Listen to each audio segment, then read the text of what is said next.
ठहर जाओ, थम जाओ। नाना प्रकार के ध्यान करने के बाद भी मन शांत नहीं हुआ ना? ध्यान की गहराइयों को छुआ? ध्यान से कुछ आनंद पैदा हुआ? नहीं। और जब ध्यान करके भी आनंद पैदा नहीं होता तो हम सोच लेते हैं कि ध्यान तो मिथ्या है, ध्यान में कुछ नहीं है, ध्यान से कुछ हासिल नहीं होता। लेकिन इतने महापुरुषों ने ध्यान की व्याख्या की है, ध्यान के बारे में लोगों को ज्ञान दिया है और बताया है कि जीवन के सत्य को जान पाने का एकमात्र रास्ता ध्यान है।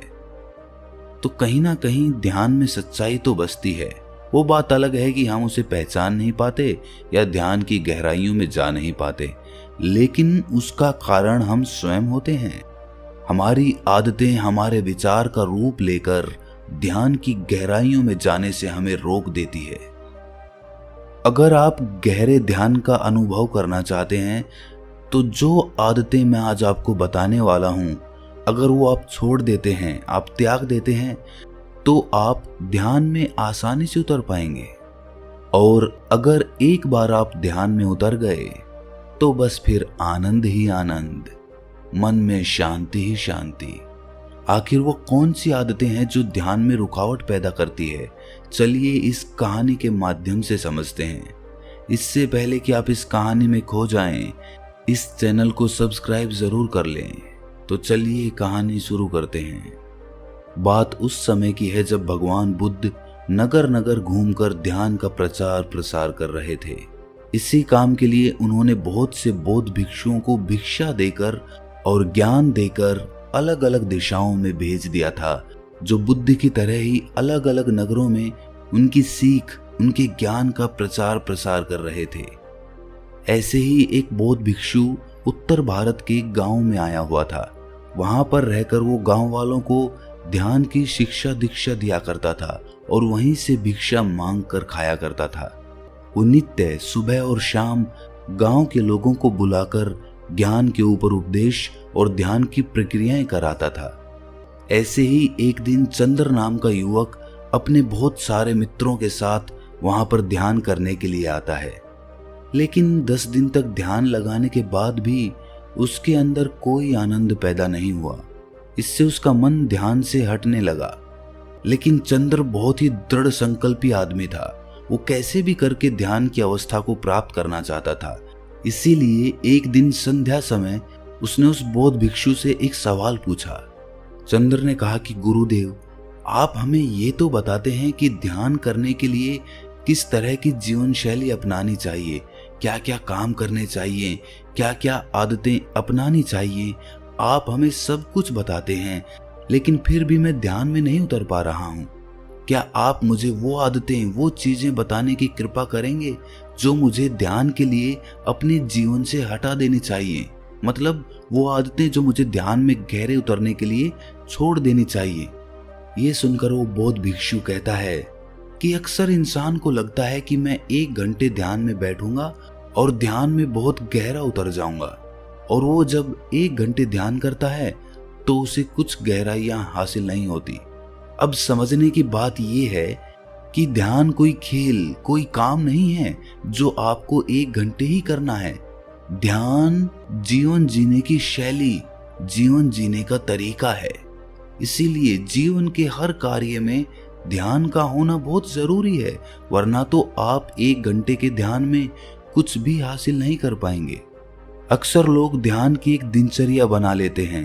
वो सुबह और शाम रोज ध्यान करते हैं, लेकिन वो ध्यान तभी कारगर होगा जब आप दिन में काम करते वक्त, उठते बैठते, खाते पीते वक्त भी ध्यान के बारे में समझते रहते हैं। और उसी जीवन शैली के कारण आपका वो 1 घंटे का ध्यान गहरा बनेगा। इसके बाद उस बौद्ध भिक्षु ने कहा कि अगर तुम कुछ आदतें, कुछ निरर्थक बातें अपने जीवन से हटा दो तो भी तुम्हें ध्यान की गहराइयों में उतरने में आसानी होगी। लेकिन वो आदतें हैं क्या? और अगर ऐसी आदतें हैं जो हमें छोड़ देनी चाहिए तो उसके पीछे वैज्ञानिक दृष्टिकोण क्या है?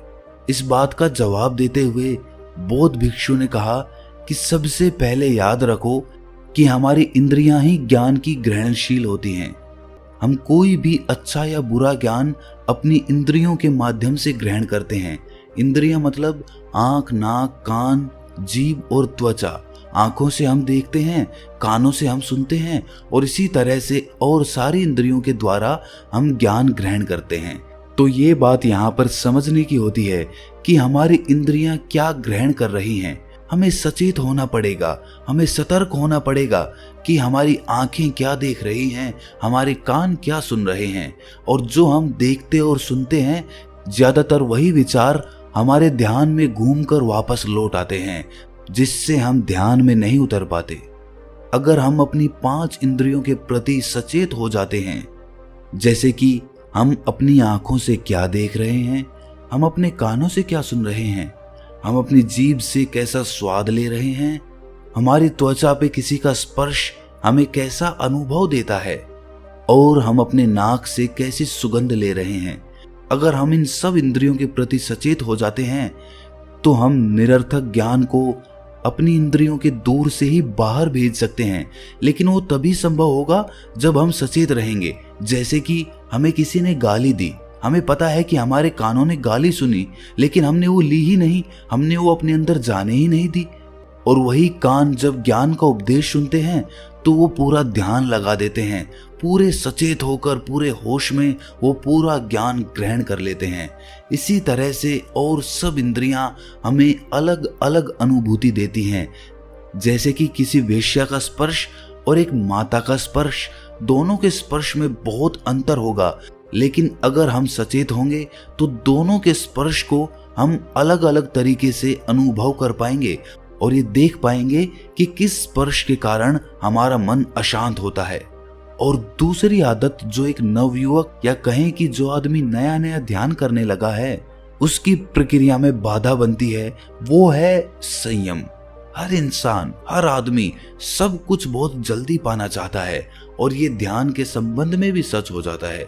जब आदमी ध्यान करता है तो सोचता तो वो है कि मैं 1 घंटे तक ध्यान करूंगा, लेकिन वो 5 मिनट के अंदर ही ज्ञान की गहराइयों में जाना चाहता है।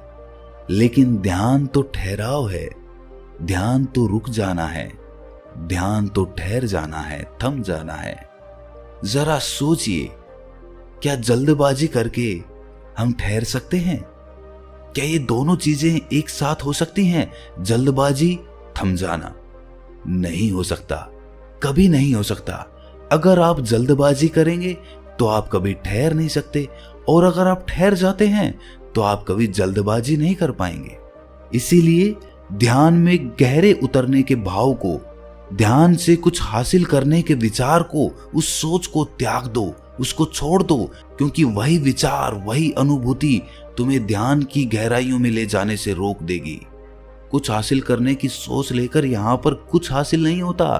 खाली हाथ लौट जाओगे और बाद में पछताओगे कि मैंने तो मेहनत की और ध्यान से कुछ हासिल नहीं हुआ। लेकिन ऐसा था नहीं, क्योंकि तुम कुछ पाने के मकसद से गए थे, इसीलिए तुम्हें कुछ नहीं मिला। और जिस दिन तुम कुछ पाने के मकसद से नहीं बल्कि कुछ देने के मकसद से ध्यान करोगे तो तुम ध्यान की गहराइयों को छू पाओगे। तो तुम्हें अनुभूति होगी कि ध्यान क्या है और ध्यान का आनंद क्या है। इसीलिए संयम रखो, सब्र रखो।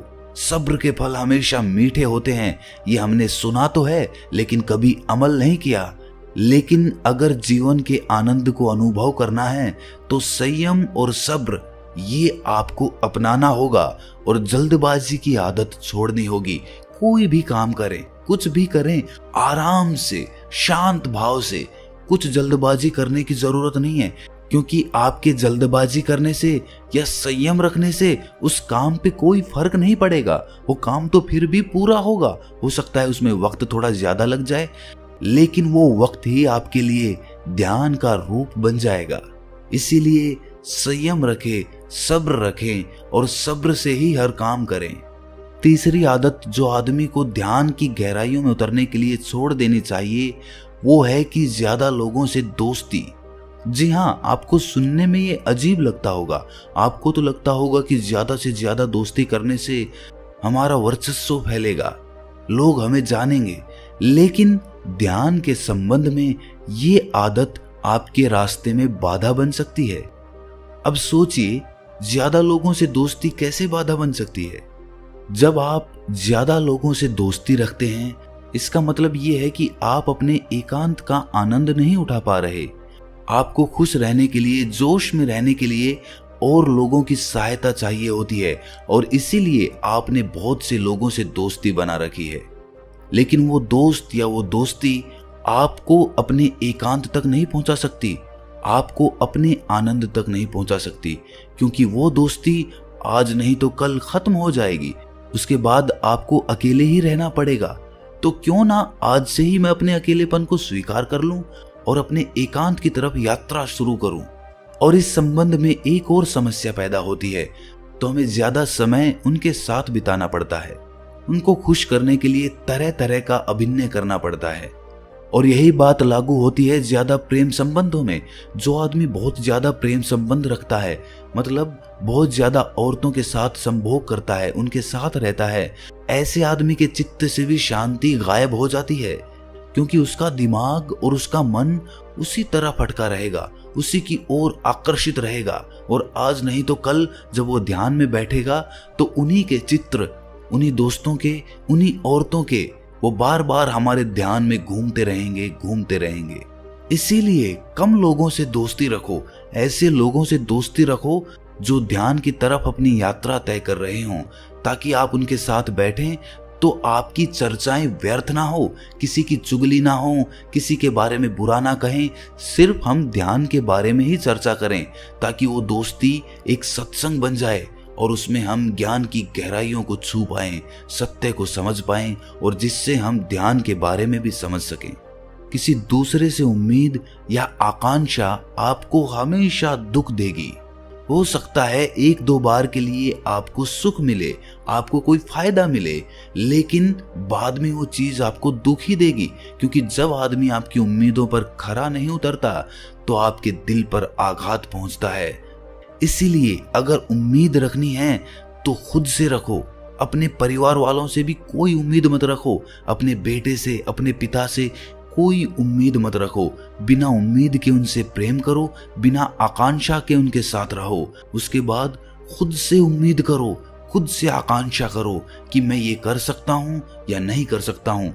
अगर आप खुद से उम्मीद करेंगे तो ही आप अपने आनंद की तरफ यात्रा कर सकते हैं।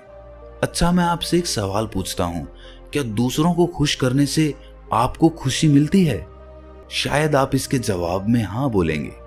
ऊपर से देखने पर तो ऐसा ही लगता है कि हाँ भाई, हम किसी को खुश करते हैं, हमारी वजह से कोई खुश होता है तो हमें भी आनंद मिलता है।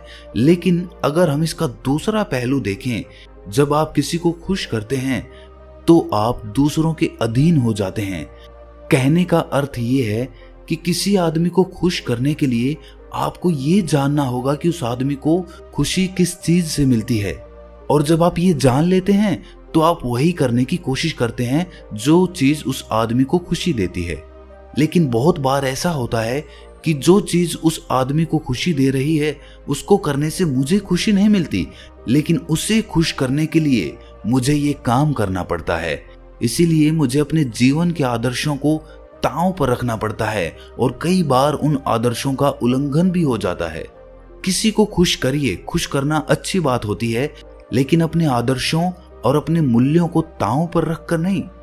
जैसे कि किसी मित्र ने हमें कोई भोज का निमंत्रण भेजा है, हम वहां पर जाते हैं, लेकिन साथ में वो हमें मदिरा और धूम्रपान भी करने के लिए कहता है, लेकिन हम करना नहीं चाहते, लेकिन उसको खुश करने के लिए हम वो काम भी कर लेते हैं, जिसके बाद हमारा मन अशांत होता है, शांति खो जाती है।